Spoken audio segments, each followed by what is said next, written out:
Pagkatapos kong kumain at makaluto, ayan, nagbabadya na naman ang malakas na ulan. Tingnan nyo.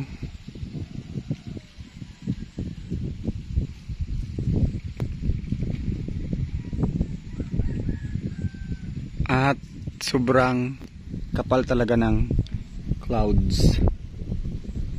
At kumukulog na sa bandang diyan. Yun o. Sobrang kapal ng clouds at mamaya ay uulan na yan. At ako ay busog na. So tanghaling tapat today. Today's weekend. And yes, bawal magpaulan. Kasi talagang mahirap ang panahon ngayon. So doon sa bandang doon o sa may Taboylan. Taboylan yan dyan eh. Umulan na. Okay, so see you later sa pag-ulan sa aming bukid. Ulan gikan sa kalangitan. Yan, sobrang dilim sa paligid oh.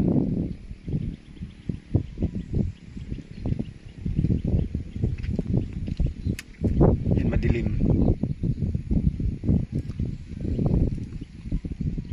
Kapal ng ano, ng clouds. At yun yung ano, yun yung sabi ng inay na kailangan yung makapal na clouds na yan, kailangan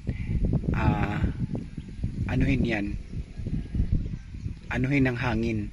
Kasi pag hindi yan maano ng hangin, pag isang bagsak yan, ang resulta sa pag isang bagsak, buhawi.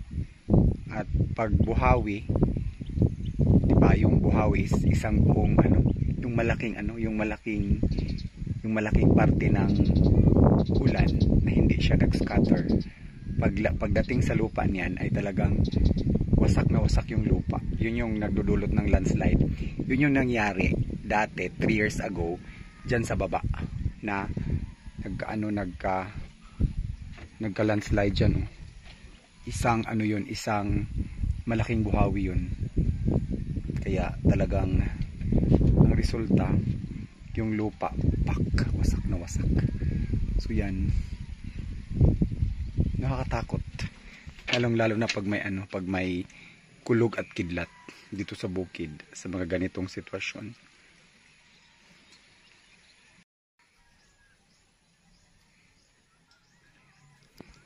Ulan gikan sa gala. Yan, kulog dyan o sa may Taboylan. Taboylan yan dyan eh.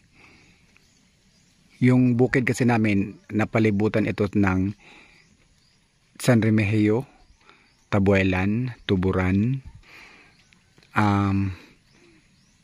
Asturias, Balamban, and Carmen. So nandito kami sa gitna. So ayan, nagsimula na ang ulan. Bawal na lumabas. Ayan, ayan. Sige, babay na uy. Mag-close na ako. Close na ako doy sa aking window. Kasi sobrang lakas ng kulog at kidlat. Hala, narinig niyo? Yan, ulan na.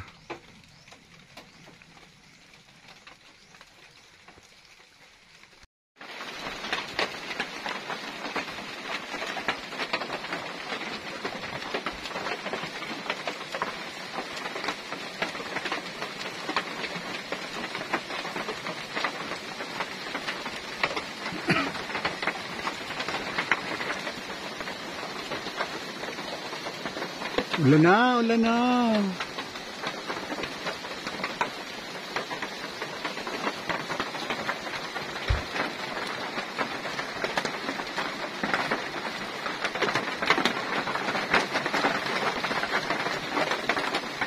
Grabe oh. Ang dilim-dilim.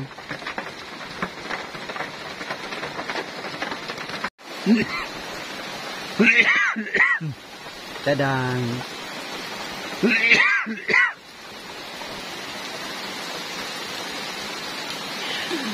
Lakas na ng ulan.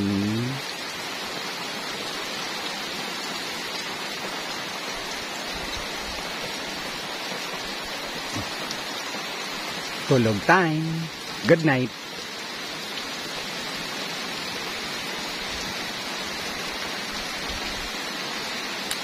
Buhay na buhay yung mga pinatanim ko ng mga seedlings ng kahit anong namumungang punong kahoy.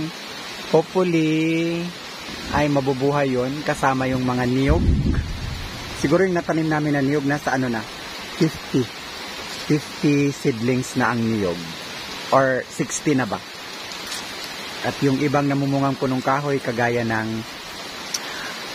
guyabano, avocado, mangga, dalandan, santol, balimbing, ano pa yung mga pinatanim ko, calamansi, and the rest. And yes, thank you Lord. So ito na, wala na akong hiling pa sa inyo Lord. Thank you so much Lord. And naway kaming lahat ay magiging healthy sa pamamagitan po ng aming mga sarili. Ingat po tayong lahat. Happy weekend everyone. God bless. Matulog muna ako. Natapos ko lang mag almusal at tanghalian. Almusal at tanghalian. At yun, umulan na. It's time to sleep. Bye.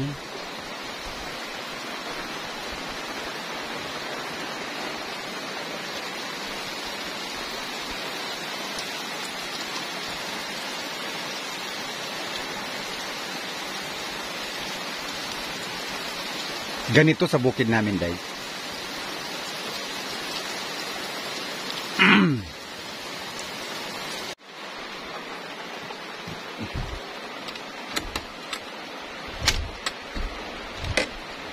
Check natin dito.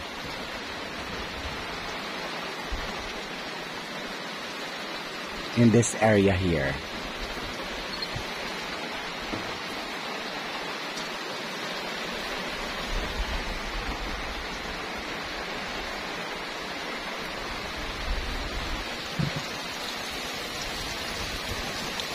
Diba? Ang ganda. Ang ganda pakinggan ng tunog ng ulan.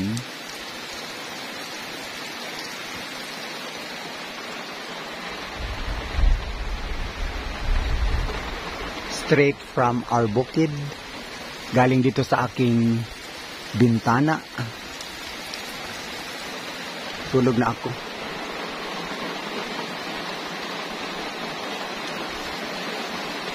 Lalo lumakas. Lalo siyang lumakas.